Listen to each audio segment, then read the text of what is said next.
Hello everyone, this is Helios Raven. I tell you how you do it, even if you don't care. And we're continuing our in-depth look into the forces of Tyranids with the vessels of the Tyranids.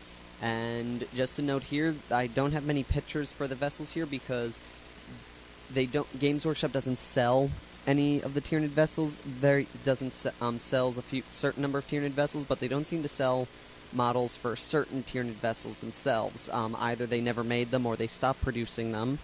And so the models that I show up here are the only ones that are still available, and I guess they decided to just leave it more for your choice to customize them to decide how you wish for them to look. So with that in mind, the first ship on our list is the Tyranid Hive ship. Now a Hive ship, the one model that they made for was a Leviathan Hive ship, is basically their battleships. It's got a battleship's type, and its hit points are 10, speed 15 centimeters, turns 45 degrees, armor 5 plus, and 4 spores.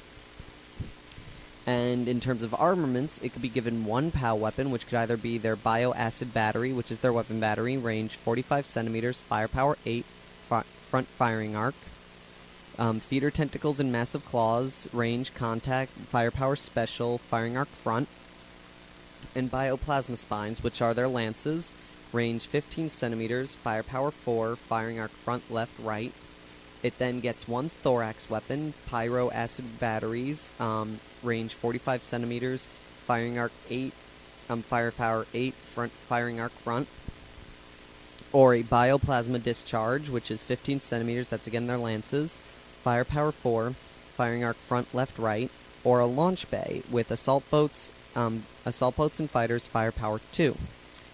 And it then gets up to 3 port starboard weapons, either pyro acid batteries, range 30 centimeters, firepower 4, firing arc front, bioplasma discharge, range 15 centimeters, firepower 2, front, left, right firing arc, and launch base, assault boats and fighters, range 1, firepower 1, firing arc front, left. And a note, this is just a reminder that one launch bay is placed one each side. The attack craft launch do not have to be launched within a specific firing arc. And the Hive ships are large and cumbersome, and hence they cannot usually come to a new heading special order. All in all, not a bad ship, very, very good. In terms of pricing, the Army actually needs to have one of these in its fleet, so its points are all based off which weapons you choose, which is actually really nice. So basically they don't have a starting point range, and with all their given things, let's see, if you do it outright, let's see, you can get them for fairly cheap, which is really nice indeed, and get more into that when we talk about their fleet list. So all in all, not a really bad vessel. It's a little bit more powerful than the Eldar battleship, mostly because it doesn't take critical damage as easily, and so in my opinion it is definitely really nice. Since it is a ship you're kind of forced to take, it's definitely worth it. It definitely does make up for that factor by being fairly good at what it does. The next on our list is the Tyranid Cruiser, and the one Games Workshop made a model for is called the Razor Fiend Tyranid Cruiser. That's the cruiser's name. They don't have any specific ones, but their cruisers have 6 hit points, speed 20 centimeters, turns 45 degrees, armor 5, spores 2. So it has 2 turrets and 2 shields, not too bad. And it chooses one POW weapon, which can either be its pyro acid batteries, range 30 centimeters, firepower 8, firing arc front, left, right. Feeder tentacles, which are contact, firepower special, and firing arc front. Massive claws, which is a contact weapon, firepower special, and firing arc front. Or torpedoes, range 15 centimeters, firepower strength 4, firing arc front. It then chooses one thorax weapon, either feeder tentacles, contact special, firepower special, front firing arc. Massive claws, which are contact, firepower special, firing arc front. Or torpedoes, 15 centimeters, strength 4, firing arc front. Now, as a note here, the POW and thorax torpedoes cannot be combined into a single servo. They must be launched separately. and it gets up to 2 port/starboard weapons, bioacid weapons, pyro acid batteries, range 30 centimeters, firepower 4, firing arc left/right, or bioplasma discharge, range 15 centimeters, firepower 2, firing arc left/right. Again, cruisers are actually really good. They're very versatile in the fact that they can be either good long-range ordnance payload or all about the close combat weaponry. It's actually really good on that front.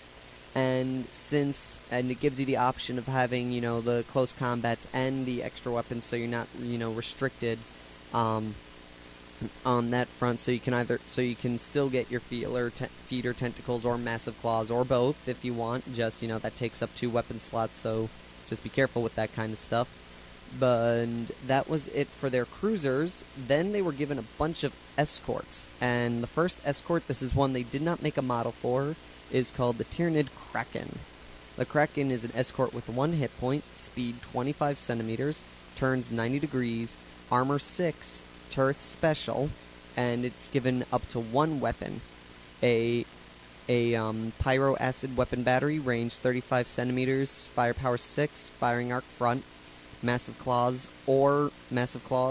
range contacts, firepower special, firing arc front, or feeder tentacles, range contact, firepower special, firing arc front, or torpedoes, range 15 centimeters, firepower 2, front firing arc. And as special rules, the Kraken have no spore chrysalis, but are amazingly durable and capable of regenerating damage. As such, a Kraken counts as always being on brace for impact special order when they take damage, receiving a 4+ save against each hit sustained, including those sustained when rolling a 6 for moving through blast markers. This ability in no way affects the Kraken.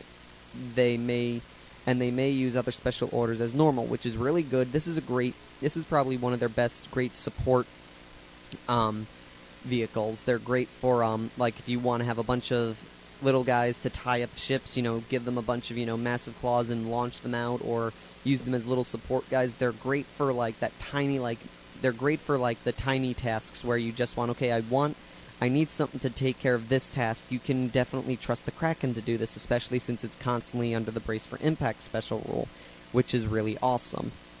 And in terms of everything else, they were also given the Tyranid Vanguard drone ship. It is a 1 hit point escort, speed 25 centimeters, turns 90 degrees, armor 5, and it has 1 spore.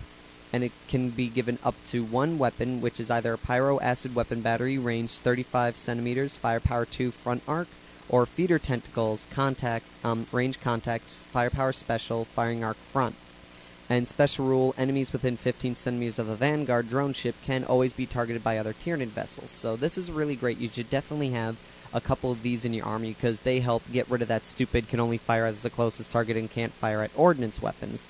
And they're really good in the close quarters range, since they are armed with either feeder tentacles or weapon batteries, which is really neat. So again, these are ships you want to get up close and personal to the enemy vessels, fire upon them, and get your other with your weapon batteries or feeder tentacles, and allow your other ships to fire on them as well. And then they were given the Tyranid escort drones, and these were called Stalker drone ships. They were 1 hit point escorts, speed 15 centimeters, turns 45 degrees, armor 5, spores 1, and it can have up to 1 weapon. Pyro acid batteries, range 35 centimeters, firepower 4, front firing arc, feeder tentacles, range contact, firepower special, firing arc front, or bioplasma discharge, range 15 centimeters, firepower 2, firing arc front. And special rules, escort drones subject to instinctive behavior, case number 7, must move towards a planet, may instead move towards the nearest hive ship. These guys are basically the meat of the escort forces. These are the ones where you get them to either be, to basically distinguish what kind of army you're having, long range, close range, short range, and then have the other drones fill in the roles that these guys aren't using as well. And also, just to make a note here, in Games Workshop's website, the Vanguard drones, for some reason, are called Prowler drone ships. And that is it for the vessels of the Tyranids. And So we're going to do a look at the fleet list and then our final thoughts. So until next time, this is Helios Raven signing off.